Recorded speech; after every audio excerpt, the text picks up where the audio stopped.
The following presentation is brought to you by the Realm Network.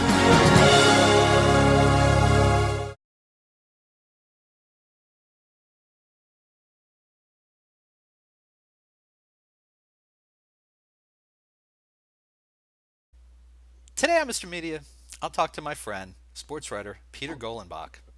His latest book is a collaboration with longtime Major League Baseball umpire Doug Harvey called They Called Me God, the Best Umpire Who Ever Lived. Stick around. Peter knows more about baseball than I know about myself.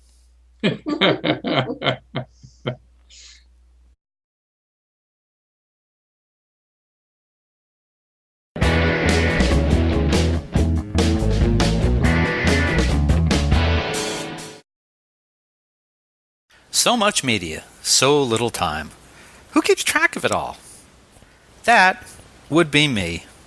This is Bob Andelman, and this is a Mr. Media interview, brought to you by Amazon.com, Audible.com, and 1-800-DIAL-DJs.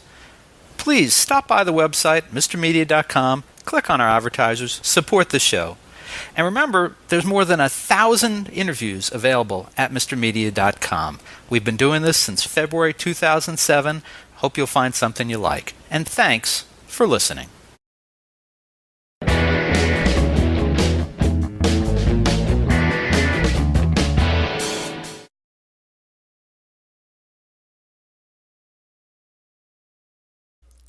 Mr. Media is recorded live before a studio audience of Tampa Bay Rays fans who want to know when Peter Golenbock will write the definitive book about their mascots, Joe Maddon and Raymond, in the new media capital of the world, St. Petersburg, Florida.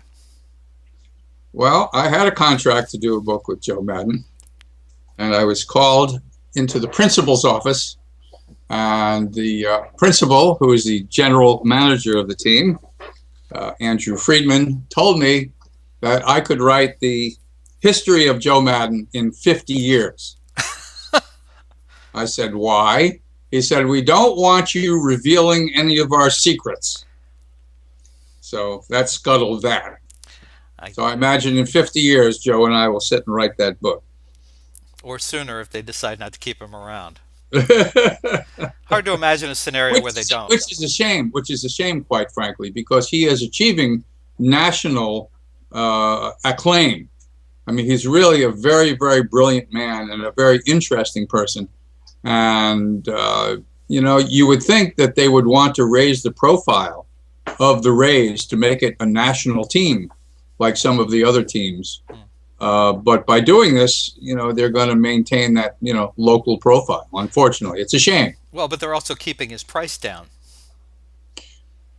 He's not going anywhere. Yeah. I mean, he and Andrew and Stu Sternberg have a fabulous, fabulous relationship. And Matt too, right? And Matt Silverman as well. The four of them are, they're like the four freshmen. They're a team, and a marvelous team, and they all come from the same philosophy, and they all work incredibly well together, and they've been marvelously successful. Okay. So there's really no reason. It seemed to me that if I owned the Kansas City Royals, that I would go to Friedman and say, look, I'll give you $8 million a year for 5 years to come to Kansas City. But something, I'm not sure he'd take it. Well, supposedly he turned down an offer to go to Houston, right? A year or two ago? They were after him. I have no doubt. Yeah. But you have to make the offer. To get him to leave this group, you'd have to make the offer. It would have to be a Phil Jackson kind of an offer. Right.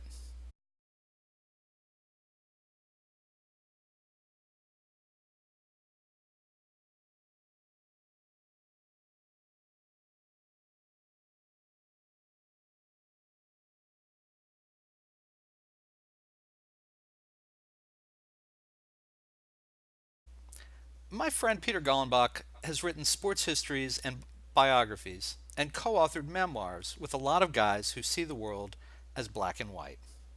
I suspect that in helping longtime Major League Baseball umpire Doug Harvey tell his story, it might have been the first time he did a book with someone who dressed that way as well. In They Called Me God, the Best Umpire Who Ever Lived, Golenbock goes over to baseball's great unknown, a land where every decision is absolute, and for good reason. Mm-hmm. Can you imagine a world where a baseball umpire showed hesitation or a lack of uncertainty? No, neither can I. Now, Doug Harvey's personal story here, frankly, to me, is a little less compelling than his insight into baseball's little revealed world of officiating. His stories of on-the-field behavior and his explanation of how he moved through the grand old pastime for decades was utterly fascinating, helped along by Golenbock's expert storytelling. This is Golenbock's record 5th interview on Mr. Media, and that's not just a function of proximity, although we do both live in St. Petersburg, Florida. The first time was at his dining room table to talk about his controversial semi-fiction about Marilyn Monroe and the Mick, Seven, the Mickey Mantle novel. Since then, we've done one by phone, one at a live location at Joellen Schilke's now defunct Globe Coffee Lounge, and now we're finally doing this one via video. And there's probably one in there by phone. I think I miscounted. But it's 5. This is the 5th time. And with that, Peter Golenbock, my favorite guest apparently, welcome back to Mr. Media. Well, thank you so much, Bob. A real pleasure. Good to have you there, and nice that we can share the room that you work in. You've got your perfect game plate behind you. You've got the Mick. There's a man who I'm not going to identify with his pants on fire. All kinds of cool stuff. Uh-huh. So, Peter, is this the first time you've worked with an umpire on a book? It is. It is. And I was very, very curious because it is a secret world in a way.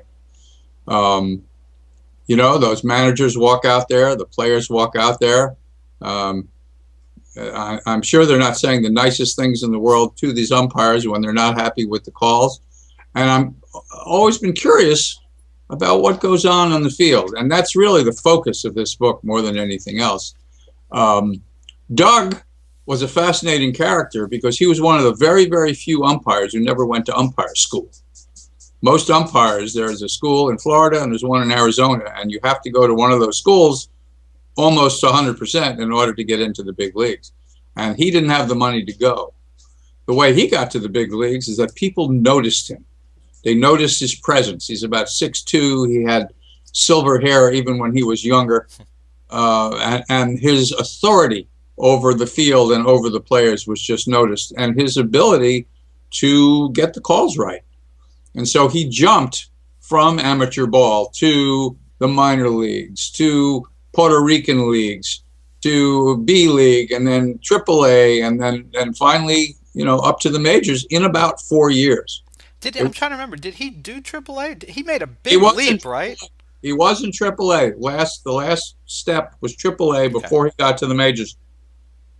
And what annoyed him is that one of the people on his AAA umpiring group, the head umpire of that group, they weren't supposed to let on that Doug was going.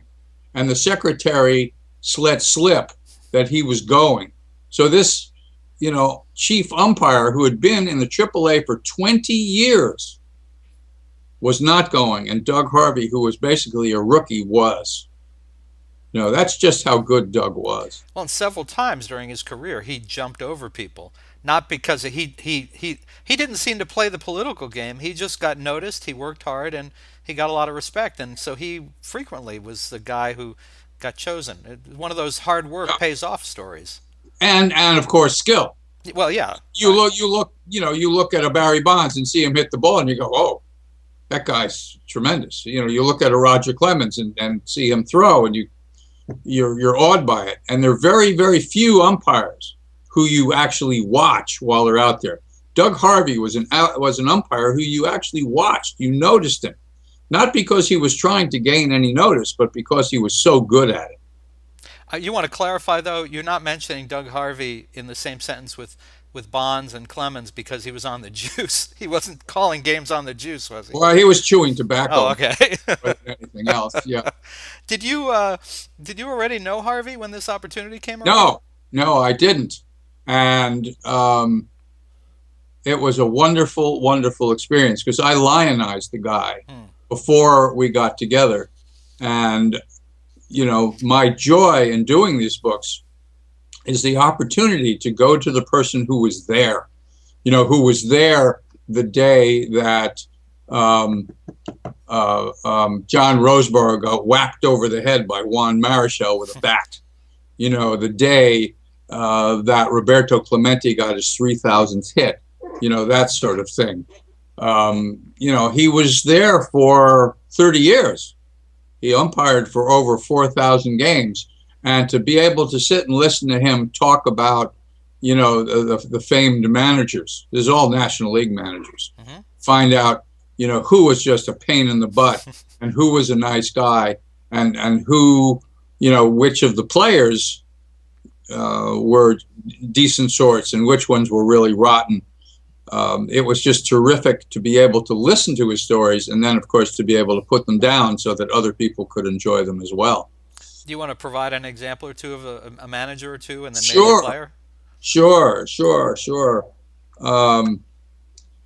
The worst of all the managers in all the years was a manager by the name of Freddie Hutchinson. Freddie had been a pitcher, and at this time in the early 60s, he was managing the Cincinnati Reds. And he just said that Freddie would bust the umpire's chops from the first pitch to the last pitch without let up. That it was just really, really horrible, to be, around. And interestingly enough, in the middle of, I think it was the 64 season, Freddie had developed cancer and he died. And so the umpires were sitting around after the game and somebody came in and said, Freddie Hutchinson died. And one of the other umpires said, do you know where the funeral is? I'd like to go to the gravesite. And so one of the umpires said, oh, that's really nice of you. He says, yeah, I wanted to go to the gravesite so I could piss on the son of a bitch's grave. That's what they thought of Freddie. Yeah. and interestingly also, he said that when you had a manager like that, very often the players were equally rotten.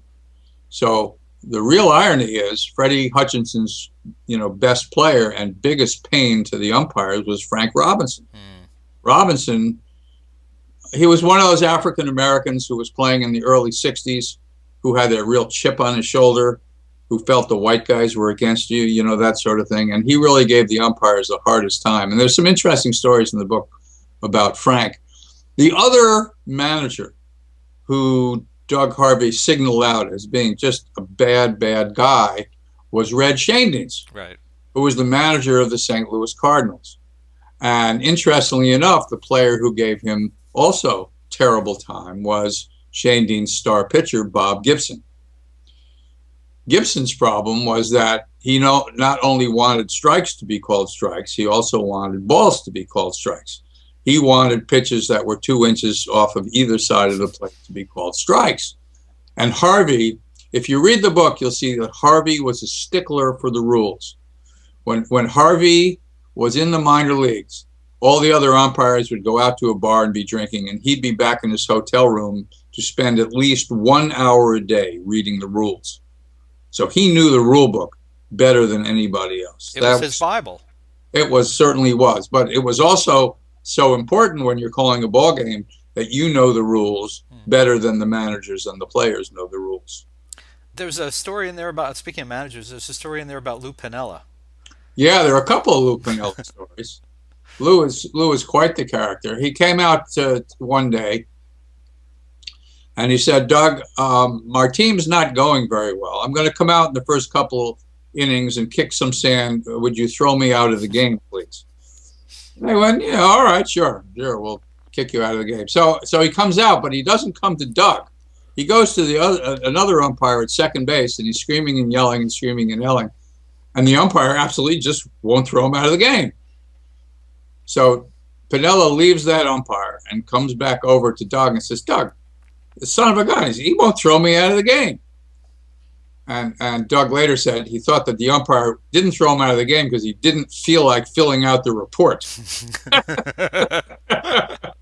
So Doug said, okay, kick a little sand my way and I'll throw you out of the game.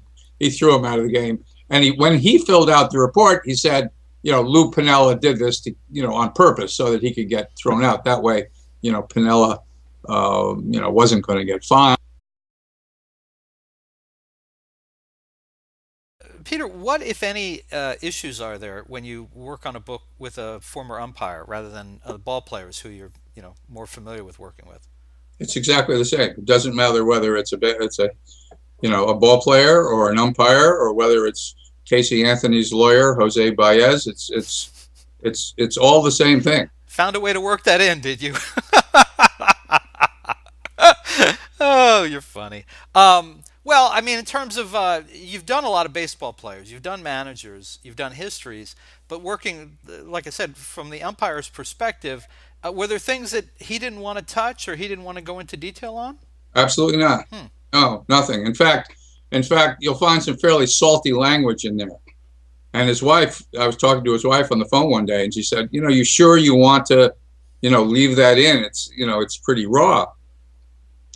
So I said to her, the truth of the matter is that people want to know what happened. They want to know the truth.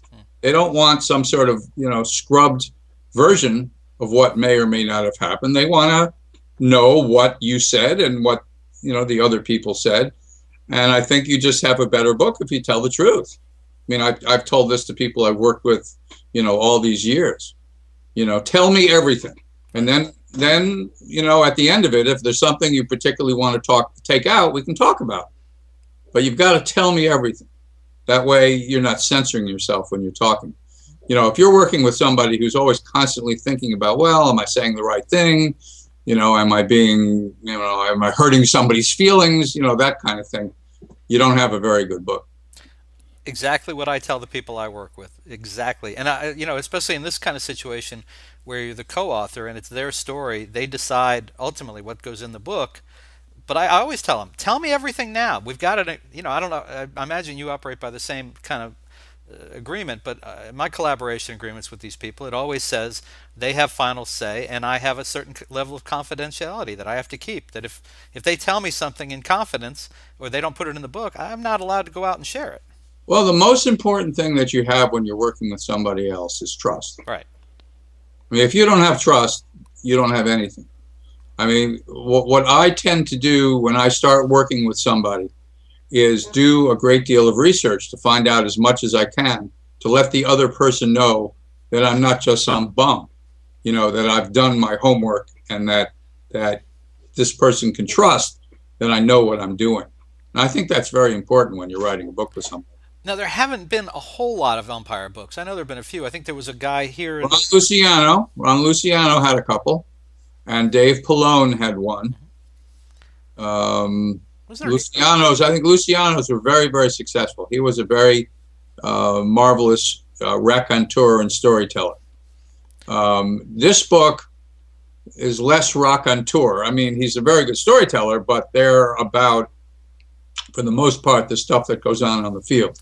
Right. Well, that was my point early on. When I started, I'll be honest with you, when I started reading it and you're getting into a little of his personal background and stuff, I was kind of like, okay, you have to tell me this stuff so I have some basis for you. But you have to know who he is before he goes out and umpires. It's absolutely necessary. Right. It wasn't a great backstory in terms of, it just wasn't that interesting. But he came from a poor background and he somehow managed to work himself up to being able to umpire in the minor leagues at the same time he was doing basketball. Right. Out in California. He was a basketball referee too, and I wanted people to realize that he could have had a real, big career in that as well. Right.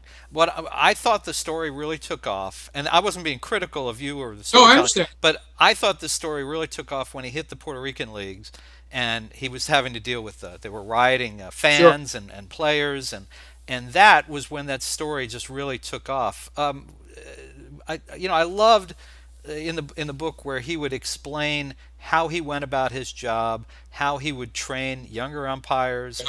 He developed a philosophy. I wonder, do you think that he came to some of these things, he realized that he had, let's say, a working philosophy for training young umpires, for example, when his career was late in his career or after his career, and he started thinking about it, or did it come out in conversation with you, or did he always operate that way? He always operated that way.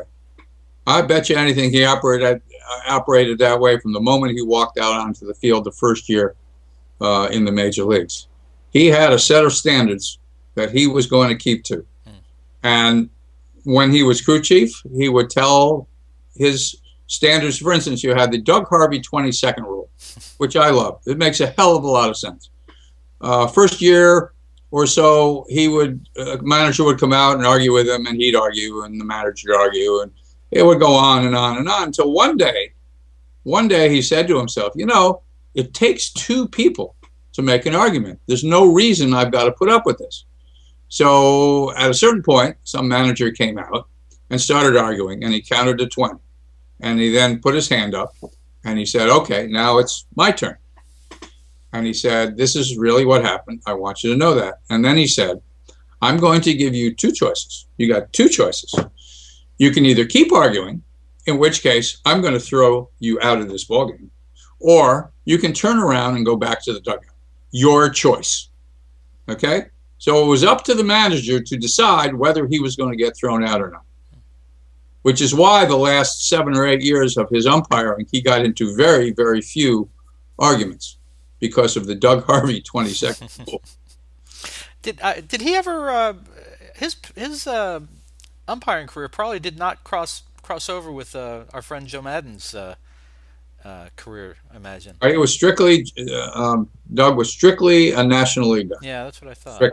Okay, it would have been interesting to know.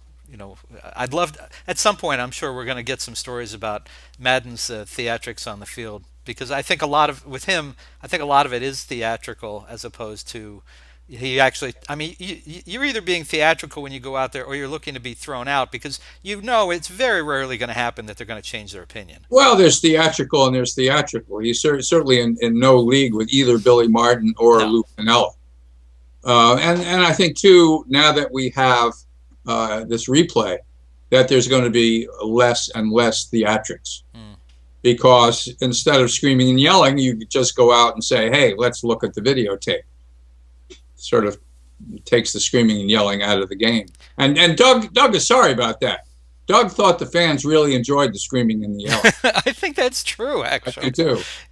And if you find that the umpire was wrong, well, then you have some satisfaction that that he needs glasses, or a million other things. Right. But this day and age, with the wonderful filming that they do, the video that they have, there's just no, very rarely when there's going to be a question after looking at the video.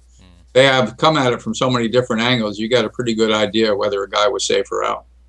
I'm curious, in talking to Doug and hearing stories, whether it be about individual games or playoffs or World Series. He did a lot of World Series games. Did you hear any stories from him about incidents on the field that you had heard the other side of from other players or managers that you've worked with over the years? No, I can't say. There are not that many important plays. There was the one in the World Series in 1985, which was between, I think, Detroit and St. Louis, where Lou Brock came sliding home, and Doug was the home plate umpire. And Doug's eyes told him that Brock had missed the plate by an inch, and therefore he was tagged out. It was a key moment in that World Series. If I had asked Brock about that, and perhaps I did in my Cardinal book, I really can't remember, he would have said he was safe. So that's the other side of that particular play. You talk to Doug Harvey. Doug Harvey will tell you there was no two questions. There was no question about it.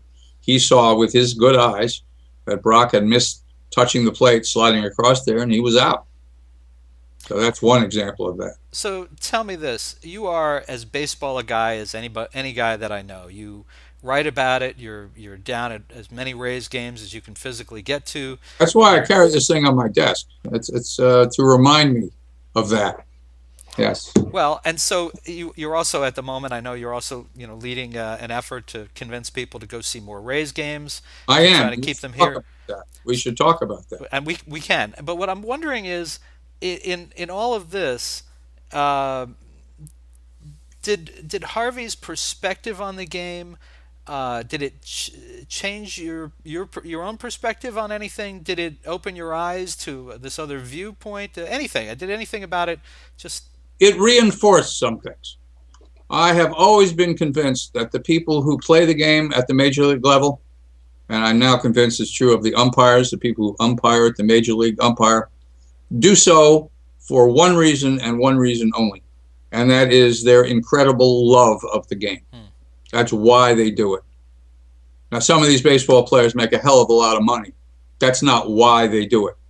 They do it because it's in their blood. It's in their heart. It's something that they love. That's why they do it. It's just too damn difficult if you don't. I mean, Harvey was telling me he lived in San Diego before San Diego was a franchise. And for some reason, they would put him on the road, and he'd never be home. He was never home. It was incredibly lonely, lonely, lonely existence. He talked about how much the umpires drank.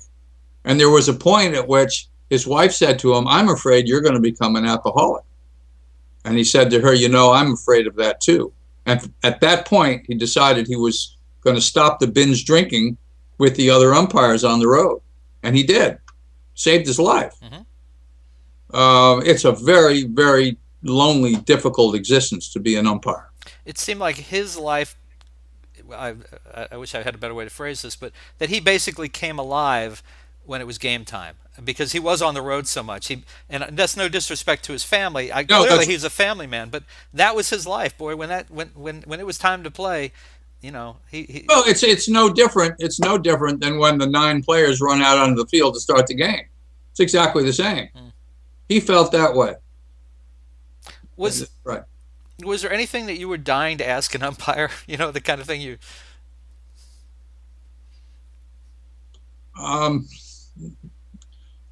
You know, I wasn't dying. You know, I never go into any of these books with any preconceived notions. I go into them with hundreds and hundreds and hundreds of questions. And he told me one story that told me a great deal about his integrity as an umpire, which I'll never forget. Stan Musial was up at plate, and he had 2 strikes on him, and the pitcher threw the ball. And before the ball got to the catcher's glove, he called strike. And at the last second, the ball broke outside the strike zone and should have been a ball. Now, Musial, who was one of the great gentlemen of baseball, merely said to him, "Son, next time, wait for the ball to hit the glove." And it was something that he took to heart and he never forgot. And so that from then on, what he did was, after the ball hit the glove, he would then, in effect, close his eyes and see the pitch again, crossing the plate a second time, and then he would make the call. I just thought that was very interesting. That was great. I read that part. I mean, I read the whole book. I remember that part very well. It might even be one of the many dog-eared pages in the book because I thought that was interesting. It came from a credible. It was a credible suggestion from one of the most credible players in baseball history, Musial. And then he also later he would share that, I think, with younger umpires. Without a doubt. Yeah. The other thing that he appreciated tremendously is that Musial had every right to scream and yell and call him names and just be rotten. Again, he was also one of Shaney's.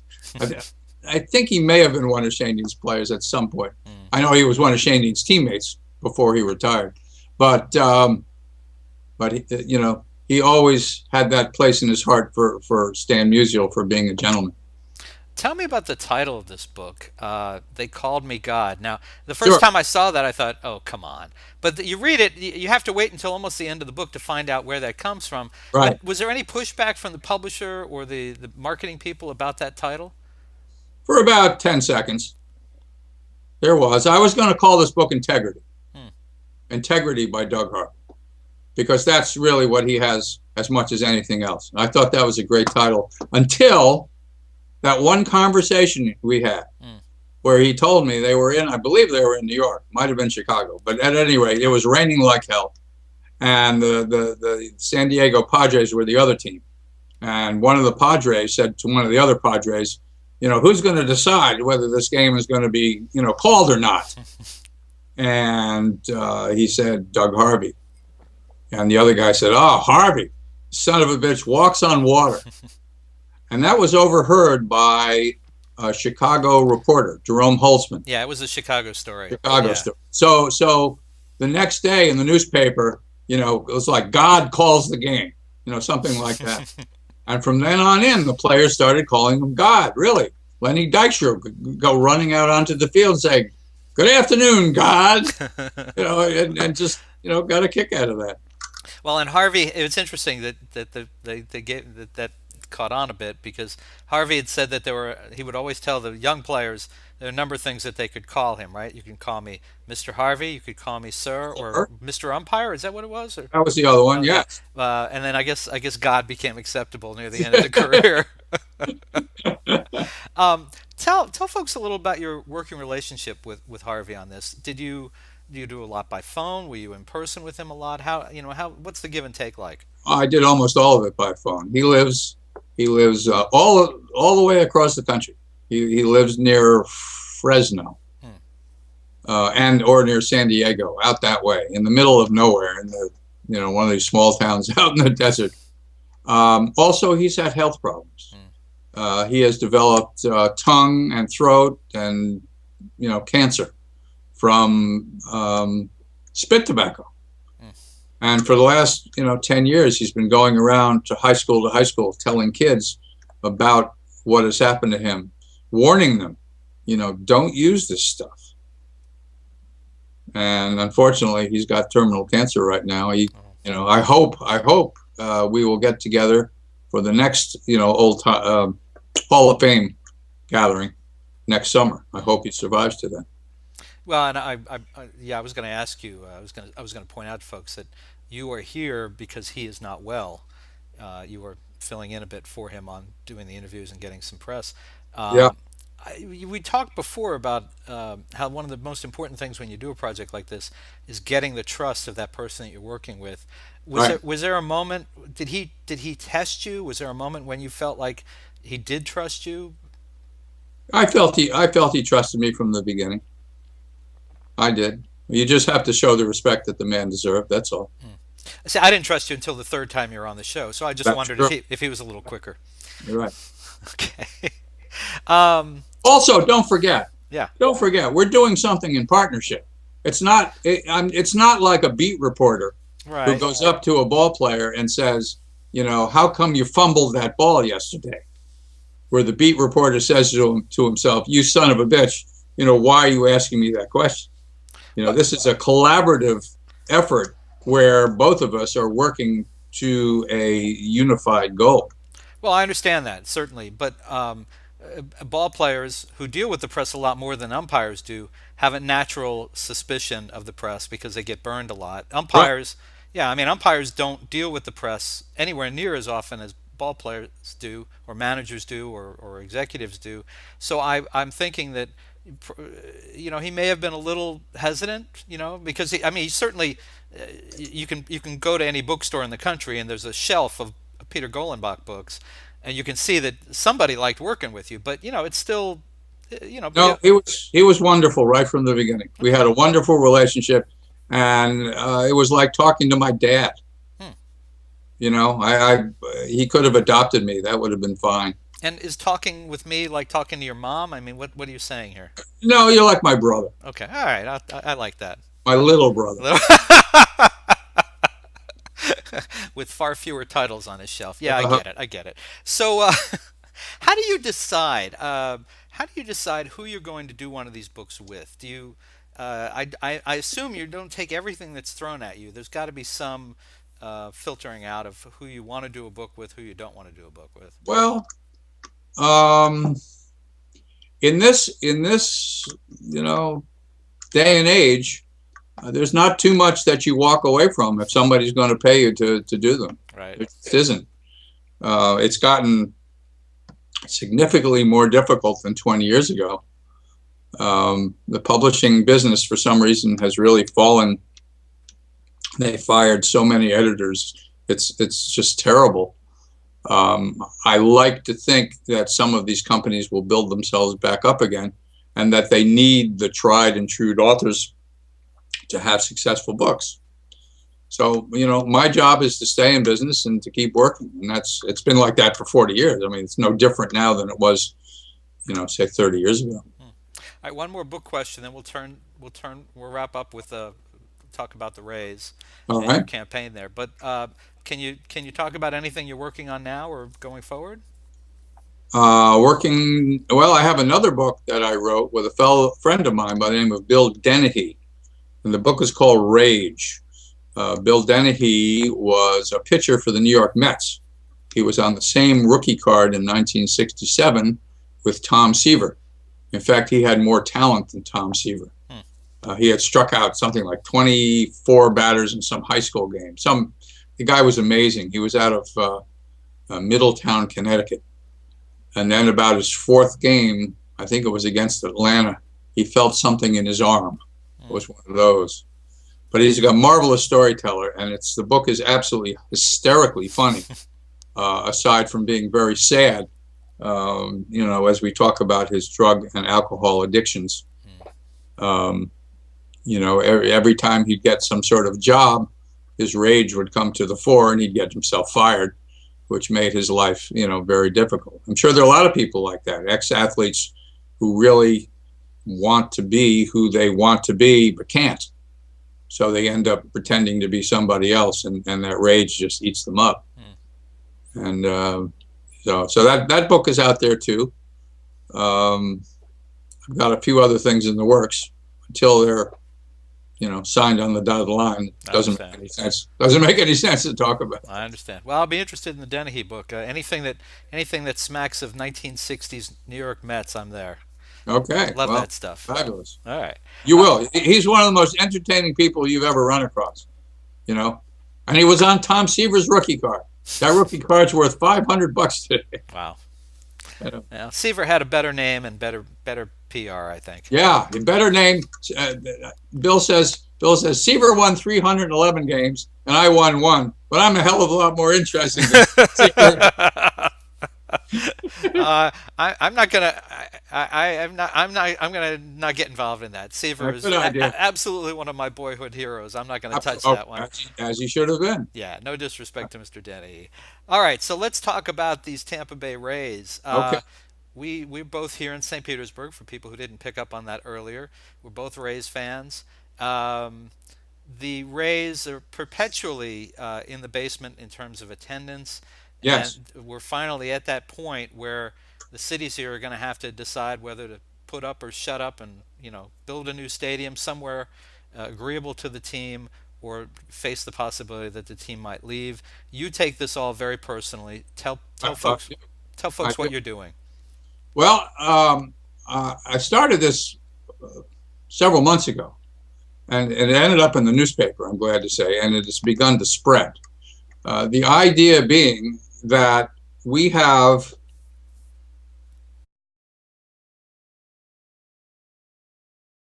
before Skype so rudely interrupted us, you were about to talk a little bit about your efforts to keep the Rays in town and what your idea is to do that. Yeah, no, it occurred to me several months ago that we were just sitting back and sort of allowing the Rays to leave, either to go to Tampa or to go to Charlotte or Mexico City, by just sort of giving up.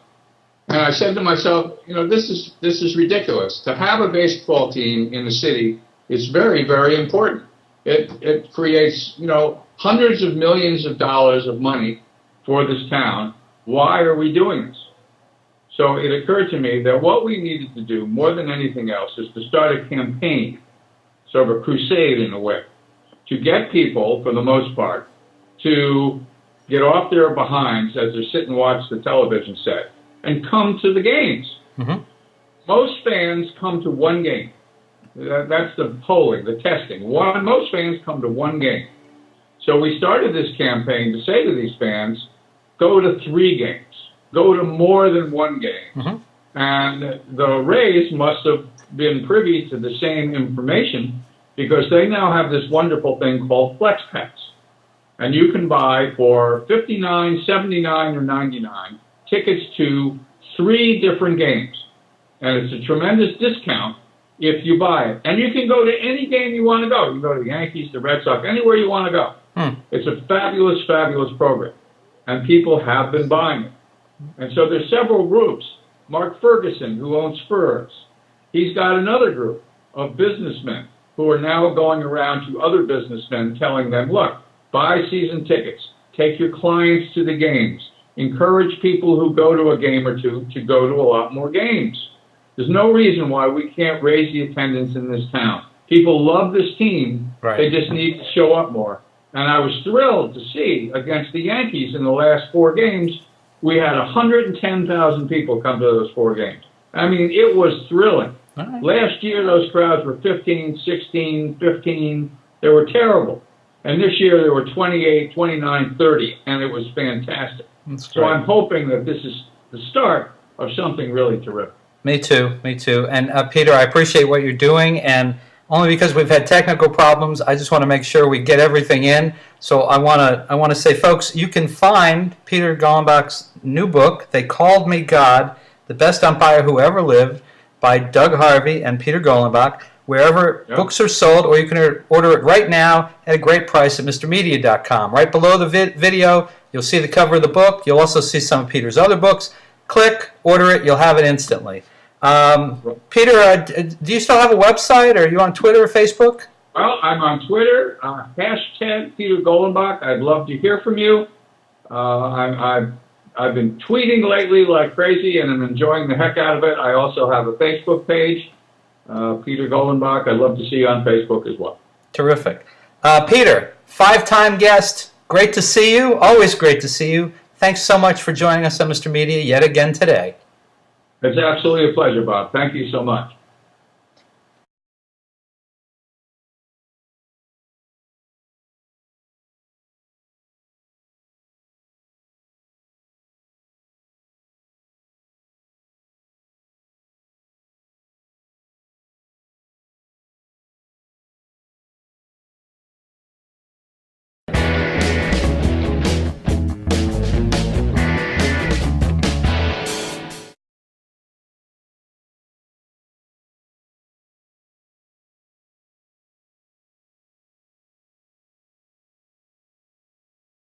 George Bush behind you with his pants on fire? That would be correct. Okay, love it. This, well, as you'll find in a moment, is actually your 5th time on this show. That's like being on Saturday Night Live. It's your. The preceding presentation was brought to you by the Realm Network.